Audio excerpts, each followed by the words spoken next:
Welcome to St. Mary's School online classes. This is English session of class 8. Today we are going to study about lesson number 3, the story of the Saptarishis. First, let us know a little about the author Meera Oberoi. Meera Oberoi was born on 1952 and expired on 2012.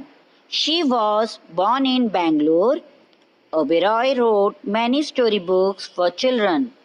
She loved to retell fairy tales, myths, legends, and other stories from bygone times. Some of her published books are Stories from Mahabharata, Indian folk tales, Lord Ganesha's Feast of Laughter, Penguin Books of Gardening in India, and the Puffin Book of Classic Indian Tales for Children. Her leadership secret from the Mahabharata is a book on the theories of kingcraft as expounded by the ancient sages of India. Open your page number 19 and let's start. When the world began, there were a number of powerful rishis, but the greatest of all were the Saptarishis, or the 7 great ones. Kashyap, Atri, Vaishishta, Bhardwaj, Gautama, Vishwamitra, and Jamadagni. There came a time when the 7 rishis and Vashishta's wife Arundhati were all together and they had a common serving maid Gunda who was helped by her husband Pasusakha. They lived together in perfect harmony and roved the world performing severe austerities and penance, so that they could reach heaven. Time passed without their knowing until a terrible drought afflicted the land. The earth grew past, cracking open, and all living creatures became thin and weak. The 7 great rishis fared no better. Weak with hunger, they wandered over the arid land in search of food they could eat, for as true saints they could eat only that which was given on them at a sacrifice, or the roots and fruits of the forest. Anything else would reduce the merits they had attained through the penance, and heaven would get further away from them. One day they met a man. Holy ones, the man said, bowing low before them, I will give you all you need: grain, barley, mules, gold, cows with calves and rare gems. The rishis, though almost fainting with hunger, politely refused him. If we accept your gifts, we will lose the merits we have acquired through such difficulty. We may accept fruits of the forest, but no more. Without a glance at the riches, the 7 rishis left the place lest they should be tempted by the man's offer. The man was King Vrisadharbi's messenger. The king was not pleased to learn that his gifts were refused.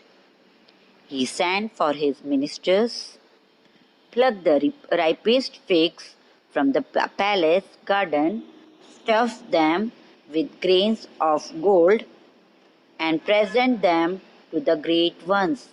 The king's minister took the king's The king's minister took the king's gift to the rishis, who brightened up at the sight of the juicy fruit.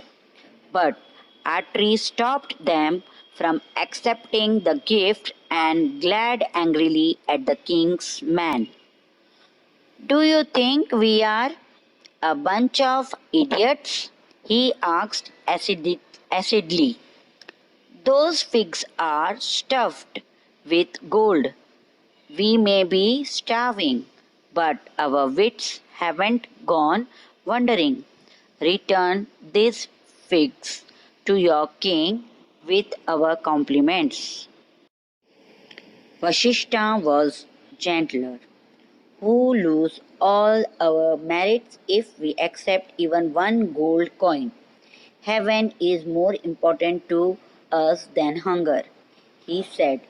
The king's man could not tempt even Gunda or her husband. Defeated, they returned to the palace and narrated the whole episode to the king. The king was grievously offended by the rishi's constant refusal of his gift.